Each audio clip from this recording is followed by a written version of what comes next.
This is an interview with Marcelo Garcia.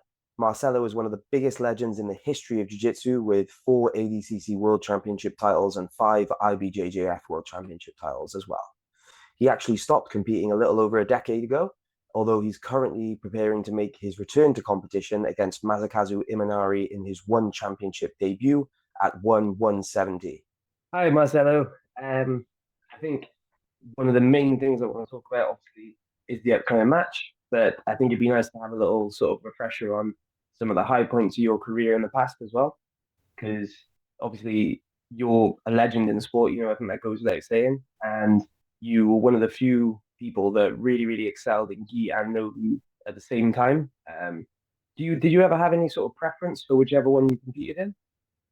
Um, I don't know. I don't know if people know, but I just started training nogi after brown belt. I was brown belt right before I got my black belt. I started training nogi, and maybe after that, I started enjoying more nogi because it was new. But now, since I was sick, I was not be able to train like so long. I'm just blessed to train today either one. I feel like I now I enjoy equally both because I don't want to be a limitator. I don't want to be limited to just do gi or no gi. For example, like if I'm gonna go compete, even when I go compete one or the other, I still train both. I feel like it's important for me to be prepared and sharpen in both. I cannot just kind of leave one on the side, even if I maybe enjoy more one of the other. Oh, cool. And with you, obviously, your upcoming match is no gi, of course. Are you looking to take on any key matches in the future, maybe, or not really decided yet? I have an exclusive contract with one, and our contract is like a minimum two fights a year and maximum six a year. So I'm planning to be very busy. I don't know how many of those I can do, but I'm gonna be busy. I hope. Is there anyone that you've got in mind that you want to face after Imanari, or is there no one jumping out at you yet? I feel like since I'm not been competing since 2011, and I still have so much a desire to go compete. But I know I need to I feel like I'm just getting my feet in the water. I'm just feeling. But I was never someone that used to choose opponent. I was going to compete against like anyone that I could go compete. So let's see. And I think that really does show throughout your career as well, because you were probably one of the lightest people that consistently did absolute divisions every single time you could. Um, was there any particular reason that you like to sort of challenge yourself against bigger opponents so often? Look, when we go compete, I feel like it's a little bit of a gamble that you don't know what's gonna happen. But it's a gamble that you can train more and you can have more odds on your favor. I feel like, and I feel that's what I did. But just the excited to not know what's gonna happen, like that makes me uh really fun for me. But at the same time, I know like if something goes wrong, you can lose like in 10 seconds. We see that happen. People can just step on the mat and just step in less than 20 seconds. And I feel like when you have a chance to go compete your division and the absolute, what is the open division after, I feel like something goes wrong in the first one, at least you have another chance to go after. But at the same time, I feel like I have to prove that I have a good jiu-jitsu. I always feel like I have to prove that. For example, back in the days, people from my whole state in Brazil, it was known to don't have like a that good jiu-jitsu. So I always felt like I want to prove that I've been training really hard. I have to prove that I've been sharp in my jiu-jitsu. So I feel like there's not a better way for somebody small to prove and to show your jiu-jitsu and display your jiu-jitsu than in the absolute. I feel like that's the top of your performance. If you're able to be somebody smaller that have like a good performance against like a big guys. I feel like that's what people enjoy to see if that works. Yeah, and you are right as well. I think as a fan, as a spectator, it's always good to watch people like you and like Lachlan Giles, smaller people going into the absolute and getting those big upsets as well. For you, is there any like previous performances that really sort of stick out as memorable, like achievements that you're proud of, sort of thing?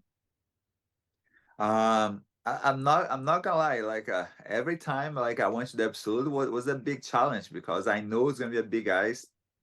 Sometimes the absolute is before my division, and sometimes the absolute is after my division. So imagine I'm going to compete like a world title, and there's a chance I'm gonna get myself tired or hurt before my division.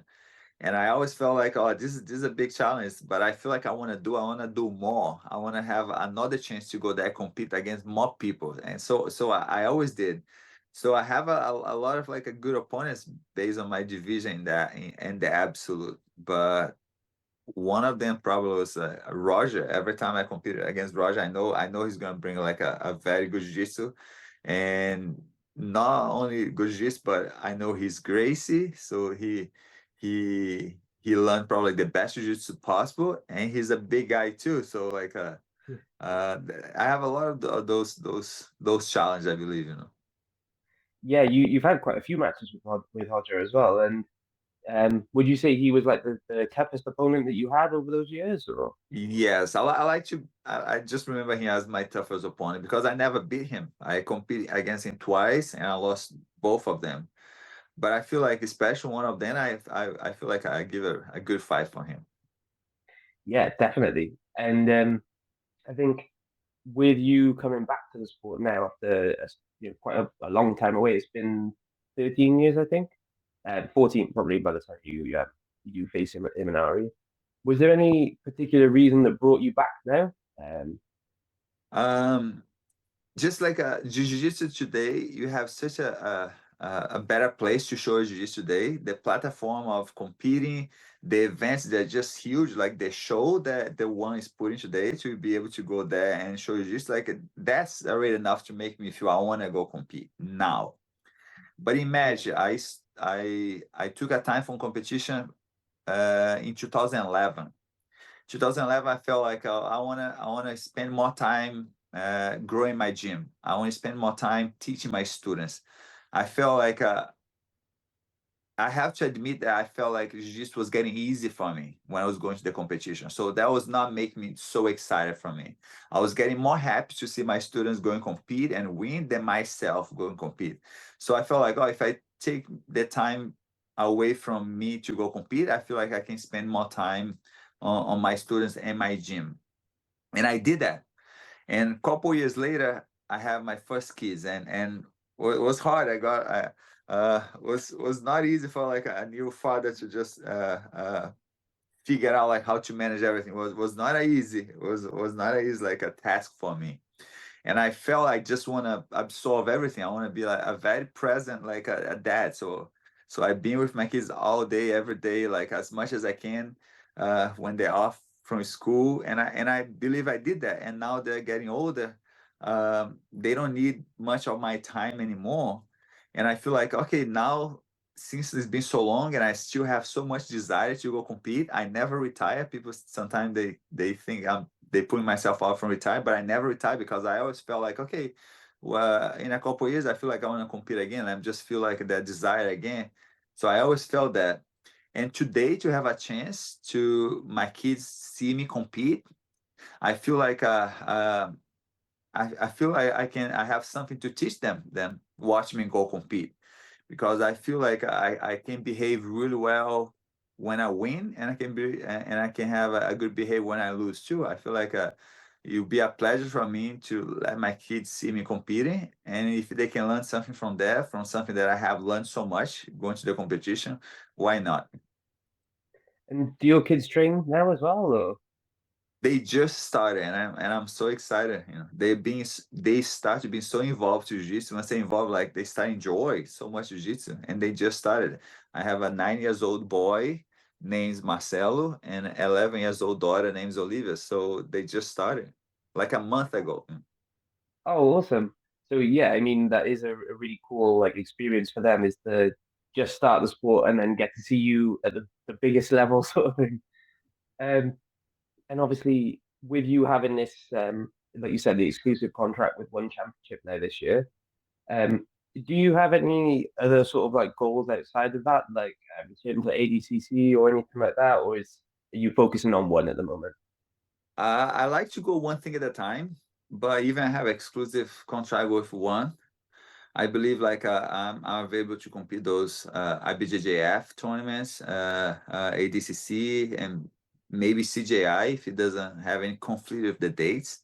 So there's the option, but I like to just go one thing at a time. It's already like a big step for me to come back to the competition. I feel like I'm very focused person, so I go one thing at a time. Like even when I feel like we have a problem, I just like to try break things out. Like let me see what I can do now, and I'm pretty focused on this next tournament, first. Yeah, because Imanari's not an easy opponent either. You know, he's one of the best leg rockers of the past 20, 30 years. He's been doing it for a long time. But you obviously have never really sort of used leg locks yourself. Not, I know you have in the past, obviously, occasionally, but primarily you focus elsewhere, don't you? Um, is that like an intentional decision that you not wanted to sort of dive too deep into that? A lot of reasons. We have too many techniques in Jiu-Jitsu, so you don't have to do all of them. And I think Yeah. it's impossible to get good in all of them. And that's what makes fun. I feel like we gotta try get good in as many techniques as we can. But we have to pick the ones that are close to us, the ones that we feel like, oh, I feel like I enjoy this. I feel I'm good at that. And I feel like I can get more people to tap on this one than those ones. And I feel that's a little bit what happened with me, like choose not do much like a ankle attack or leg lock attack, especially because I feel like I don't have as much flexibility on my ankle like some of my opponents. And just letting people know is a little bit of like my study of jiu-jitsu come along that ankle lock is one of the only moves that you attack a submission and you can be attacked at the same time from the same submission. Like if you armbar somebody from the guard, doesn't mean he can armbar you from the guard too. If you have a guillotine somebody, doesn't mean he cannot guillotine you. If you have a rear neck choke somebody, doesn't mean he can get rear neck choke you. And Leglocks, you see some really high levels in ADCC where people like has the biggest, most perfect, better technique possible. They go to attack an opponent ankle and they end up tapping the ankle. So it's just like it's. I don't like give the odds to my opponents where we kind of most like even. I want to have the most advantage. That's kind of like a part of my study, and I pick those moves that I feel like I have more chance to win than my opponent. So looking forward to Imanari, then is that your game plan is basically just to stay away from the legs altogether and work what you have always been best at, sort of thing. I don't know if people realize, but I did that my entire life. I believe I really know how to protect my ankles. And what I'm trying to say is not that I don't respect, I don't believe like he can go through my defense, but that's like a rules that I have on my mind. I need to focus on my jiu-jitsu and not on my opponent's jiu-jitsu because I have competed so much. If I have to study every opponent that I ever have, and I'm talking about the high level opponents, I'm not talking about like a people that we don't know. I'm talking about like a I have competed against so many high level. If I have to get good in to defend every opponent game, will be impossible. I don't think I have life enough in this world that you can learn to defend every opponent like possible. So what works for me, and it has been worked really well because I have do the same with gi and no gi, is I focus to have like the best jiu-jitsu possible, to have the most like polished technique possible. I'm worried to make sure like my move is on the best timing possible. And I feel that's the only control that I have because I cannot have the control of my opponent's game. I can go over there and do my game and don't let my opponent like have a chance to put me on his own game. That's like a part of my rules when I train for him. Yeah. And I think, like you said, it's worked for you for years and years and years. And you mentioned obviously like trying to add new things to your game over the years. Is that something that you've been doing while you haven't been competing now? Is there like new elements to your game that fans might get to see? I feel like more time I spend on the mat, I don't like to do the same thing over and over. I believe you have to exercise what you do. And I say exercise, like you gotta kind of like wake up like those muscles that you maybe not squeezing for so long, you're not putting yourself in those positions. I believe we have to practice this, but I'm constantly like open to try to learn something new. when I say something new, like we cannot develop a new move every day, but sometimes like you just learn like a different way to grab the same thing that you already do. Sometimes you find a more efficient way to do the same thing they already did. I feel like learn something new doesn't have to be complete new, but it has to be like just kind of better and make something that you already know, but just better. And that's what I'm looking for every day, just to try learn something new. Not necessarily a new move, but just like a different way to, and never stop on that. Just constantly like, try and improve my technique. And that's what makes me enjoy jiu-jitsu so much, because I feel like jiu-jitsu is never bored for me, because I'm never stuck in the same move, especially when I'm training. When I go compete, it's different thing. When I go there, Yeah. I already know exactly what I'm gonna do. I follow like I follow a whole script when I'm there, and I really don't like to get off of track. I'm really follow like a one move after the other. The moves that I have worked the most, the ones that have been most successful in training competition. That's what I'm gonna do over there. But when I'm training daily in my gym, or I'm pretty open for everything. I have experience heel hooks. I have experience like all types of moves. You know, that not necessarily like part of my arsenal. Yeah. And I think that's one of the brilliant things about jiu-jitsu as well, that I think a lot of people feel is that not only is it, like you said, there's so much to learn, but there's also so many people to learn from. Like even if you're more experienced than someone, there's always people that maybe have different specialties or can bring something new that you've never seen before. Is there anyone in the sort of like current generation of competitors that you've sort of seen and picked things up from in the past, few years? Uh, I'm sorry, just like somebody that I admire that has like a good jiu-jitsu. That's what I mean. Yeah, like someone in the current generation that you've seen and you've sort of picked things up from them or you've learned from them sort of thing. Um, I'm pretty busy to really make my jiu-jitsu kind of like a better than before. So it's been hard to see like it's been hard now to add something special for this fight. I need more time to train to develop something new. I feel like I have done that before, and since I was not be able to train before, uh, it's not now that I'm not. It's not now that I'm gonna be able to display something complete new from what I've been training. Maybe people doesn't know exactly what I've been training, but I cannot make something right now because I was a whole year without training because my cancer thing, you know what I mean? Yeah, So, but I've been inspired to see like especially like two guys from my division was Taina and Mika, you know. They display a very good jiu and sometimes I see things that they do. I was like, oh, that looks really good, but I didn't have a chance to really train something from them. You know? But I'm yeah. looking forward to to learn something from all of them. I think as well for you, like your specialty, like the things that you've always excelled at is quite unique. Not a lot of people are that good at the north-south choke or at arm drags, that sort of thing. It's things that I think that's why a lot of people used to like watching you so much is because you do have a very unique style, I think. And with the match, sorry, not the match, with getting back into training, obviously, like you said, you had over a year off. Did you find that difficult getting back into everything? Did you have to ease into Uh, it, sort of thing?